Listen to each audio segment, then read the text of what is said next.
Item ಯಾವುದೇ ಇರಲಿ try ಮಾಡಿ ಆಚಿ ಚಿಕನ್ ಮಸಾಲಾ. ಆಚಿ ಚಿಕನ್ ಮಸಾಲಾ. ಪ್ರಕಾಶ್ ನಾಥ್ ಗುರೂಜಿ ಅವರು ದೂರವಾಣಿ ಸಂಪರ್ಕದಲ್ಲಿ ಸಿಕ್ಕಿದ್ದಾರೆ. ಸರ್ ನಮಸ್ತೆ. ನಮಸ್ತೆ ಅಪ್ಪ. ವಿಚಾರ ನಿಮಗೂ ಕೂಡ ಗೊತ್ತಾಯ್ತು ಅಂತ ಭಾವಿಸ್ತೀನಿ. ಮೊದಲಿಗೆ ಏನು ಹೇಳ್ತೀರಿ? ಇವತ್ತು ನಮ್ಮ ಮಾಜಿ ಪ್ರಧಾನಮಂತ್ರಿ ದೇವೇಗೌಡರು ಏನು ಅವರ ಧರ್ಮಪತ್ನಿ ತೀರೋಗಿದ್ದಾರೆ ಅಂತ ಹೇಳಲಿಕ್ಕೆ ಅಸಾಧ್ಯ. ಯಾಕೆಂದ್ರೆ ಅವರು ದೇವೇಗೌಡರು ಅಸಾಧ್ಯವಾದನ್ನು ಸಾಧನೆ ಮಾಡಿ ತೋರಿಸಿದ್ದಾರೆ. ಎತ್ರ ನಾರಿಯಂತೂ ಪೂಜ್ಯಂತೆ ತತ್ರ ದೇವತಾ ಅಂತೀವಿ.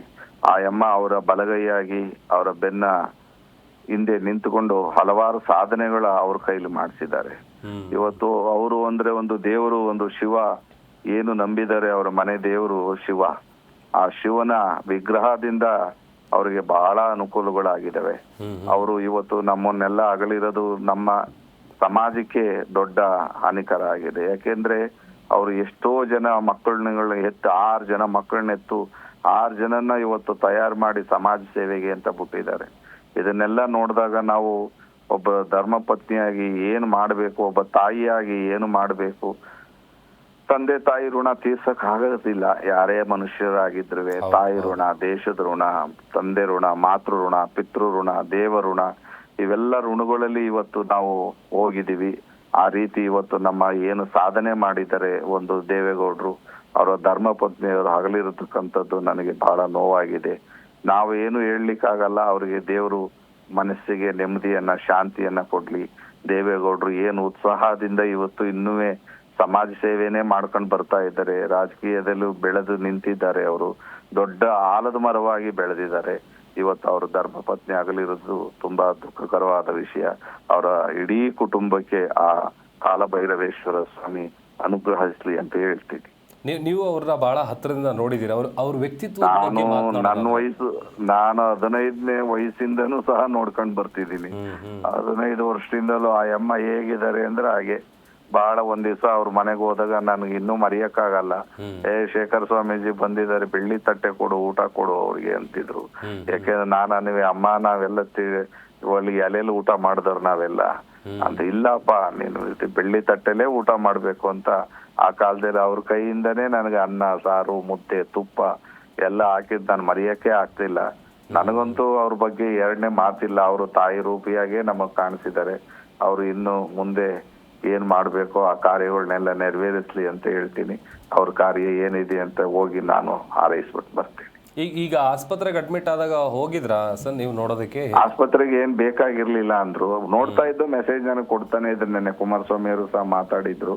ಸ್ವಲ್ಪ ಕಷ್ಟ ಇದೆ ಅಂತ ಹೇಳ್ತಾ ಇದ್ರು.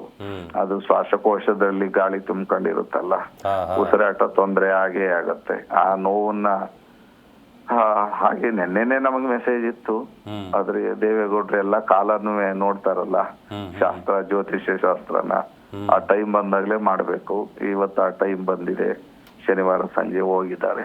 ತುಂಬಾ ಶುಭ ಮುಹೂರ್ತ ಇವೆಲ್ಲ. 6 ಗಂಟೆ ಮೇಲೆ ಆಗತ್ತದು.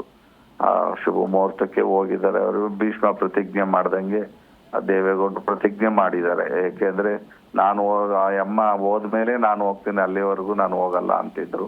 ಅವ್ರ ಮಾತು ಹಾಗೆ ರೀತಿ ನಡೀತಾ ಇದೆ. ಇವತ್ತು ಚೆನ್ನಮ್ಮನವ್ರು ಹೋದ್ರು ಹೊರತು ದೇವೇಗೌಡರು ಹೋಗ್ತಾರೆ ಅಂತ ಹೇಳ್ತಿದ್ರು. ಆದ್ರೆ ದೇವೇಗೌಡರು ಹೇಳ್ತಿದ್ರು ಚೆನ್ನಮ್ಮನವ್ರು ಹೋದ್ಮೇಲೆ ನಾನು ಅವ್ರ ಕಾರ್ಯ ಮಾಡಿ ಆಮೇಲೆ ನಾನು ಹೋಗ್ತೀನಿ ಅಂತ. ಆ ರೀತಿ ಇವತ್ತು ಅವ್ರನ್ನ ಸಂತೋಷವಾಗಿ ಕಳಿಸ್ಕೊಡ್ತಾ ಇದ್ದಾರೆ. ಅದ್ರೊಳಗೆ ಎರಡನೇ ಅನುಮಾನನೇ ಇಲ್ಲ. Okay, thank you sir Zee Kannada news ಮಾತನಾಡಿದ್ದಕ್ಕೆ. ನೋಡಿ, ಇದು ಅವರ ವ್ಯಕ್ತಿತ್ವ ಹೇಗೆ ಅಂತಂದರೆ ನಿಜಕ್ಕೂ ಕೂಡ ನಾವು ಸಾಕಷ್ಟು ವಿಚಾರಗಳನ್ನು ಇಲ್ಲಿ ಗಮನಿಸಬೇಕಾಗತ್ತೆ. ಒಂದು, ICU ಹೋಗಿ ಟ್ರೀಟ್ಮೆಂಟ್ ತೆಗೆದುಕೊಂಡಿರೋದು ಅಂತ ಅಂದರೆ ಒಂದು, ಅವರಿಗೆ ಆ್ಯಸಿಡ್ ದಾಳಿ ಆದಂಥ ಸಂದರ್ಭದಲ್ಲಿ. ಅದನ್ನು ಬಿಟ್ಟರೆ ಈಗ ಮೊನ್ನೆ 15ನೇ ತಾರೀಕೇನು ಅಡ್ಮಿಟ್ ಮಾಡಿದ್ರಲ್ಲ, ಅದೇ ಅಂದರೆ ಒಂದು ರೀತಿ ಗಟ್ಟಿಗಿತ್ತಿ ಇದ್ದಂತೆ. ಮನೆಗೆ ತಾಯಿಯಾಗಿ, ಹೆಂಡತಿಯಾಗಿ, ಪ್ರತಿಯೊಂದು ವಿಚಾರದಲ್ಲೂ, ಅದರಲ್ಲೂ ದೇವೇಗೌಡರಿಗೆ ಸಾಥ್ ಕೊಡ್ತಾ ಪ್ರತಿಯೊಂದರಲ್ಲೂ. ಆಮೇಲೆ ಈ ದೇವರು ಪೂಜೆ ಪುನಸ್ಕಾರ ಇದ್ರ ಬಗ್ಗೆ ಎಲ್ಲ 2 ಮಾತೇ ಇಲ್ಲ. ಎಲ್ಲೇ ಹೋದರೂ ಕೂಡ ಒಟ್ಟಿಗೆ ಹೋಗ್ತಾರೆ. ದೇವೇಗೌಡರು ಒಟ್ಟಿಗೆ ಇರ್ತಾಯಿದ್ರು. ಪ್ರತಿಯೊಂದು ಸಭೆ ಸಮಾರಂಭಗಳಿಗೆ ಹೋಗಲಿ ಅಥವಾ ದೇವಸ್ಥಾನಗಳಿಗೆ ಹೋಗಲಿ, ಎಲ್ಲೇ ಹೋದರೂ ಕೂಡ ಕೈ ಹಿಡ್ಕೊಂಡು ಜೊತೆಯಾಗೆ ಹೋಗ್ತಾಯಿದ್ರು. ಅಂದರೆ ಅಷ್ಟರ ಮಟ್ಟಿಗೆ ಪ್ರತಿಯೊಂದು ಸಕ್ಸಸ್ನ ಹಿಂದೆ ಕೂಡ ಇವರು ಬೆನ್ನೆಲುಬಾಗಿ ನಿಂತಿದ್ರು. ಒಂದು ರೀತಿ ದೇವೇಗೌಡರ ಶಕ್ತಿ ಅಂತ ಹೇಳಿದ್ರು ಕೂಡ ತಪ್ಪಿಲ್ಲ. ಆಮೇಲೆ ಭಾಳ ಬೇಸರದ ವಿಚಾರ ಅಂತ ಅಂದರೆ, ಇನ್ಫ್ಯಾಕ್ಟ್ ಅವರಿಗೆ ಈ ರೀತಿ ಉಸಿರಾಟದ ಸಮಸ್ಯೆ ಆಗಿದೆ, ಅನಾರೋಗ್ಯದಿಂದ ಬಳಲ್ತಾ ಇದ್ದಾರೆ, ವಯೋಸಹಜ ಕಾಯಿಲೆಯಿಂದ ಬಳಲ್ತಾ ಇದ್ದಾರೆ, ಆಸ್ಪತ್ರೆಗೆ ಅಡ್ಮಿಟ್ ಆಗಿದ್ದಾರೆ, ICU ಇದ್ದಾರೆ ಅಂತ ಅಂದಾಗಲೇ ಎಲ್ಲರೂ ಕೂಡ ಭಾಳ ಗಾಬರಿ ಆಗಿದ್ರು. ಅದರಲ್ಲೂ ಈಗ ಬೆಳಿಗ್ಗೆ ಈಗ ಸಂಜೆವರೆಗೂ ಕೂಡ ಅವರು ಆರೋಗ್ಯ ಸರಿ ಇದೆ, ಹುಷಾರಾಗಿದ್ದಾರೆ, ಆರಾಮಾಗಿದ್ದಾರೆ ಅನ್ನುವಂಥ ವಿಚಾರನೇ ಹೇಳಲಾಗ್ತಾ ಇತ್ತು. But all of A sudden 4:58 ಸರಿಯಾಗಿ ಹೃದಯಾಘಾತದಿಂದಾಗಿ ಅವರು ಕೊನೆಯುಸಿರೆಳೆದಿದ್ದಾರೆ. ಮತ್ತೊಂದು ಕಡೆ ಈಗ ಪ್ರಕಾಶಾನಂದ ಸ್ವಾಮೀಜಿಗಳು ಕೂಡ ಮಾತನಾಡುವಂಥ ಸಂದರ್ಭದಲ್ಲಿ ಹೇಳ್ತಾ ಇದ್ರು ಅನೇಕ ವಿಚಾರಗಳನ್ನು. ಯಾಕಂತಂದರೆ ಭಾಳ ಹತ್ತಿರದಿಂದ ನೋಡಿದಂಥವ್ರು, ಅವ್ರ ವ್ಯಕ್ತಿತ್ವ ಹೇಗಿತ್ತು, ಯಾವ ರೀತಿಯಾಗಿ ಅವರು ಎಲ್ಲರನ್ನು ಮಾತನಾಡಿಸ್ತಾ ಇದ್ರು ಅಂತ ಹೇಳಿ.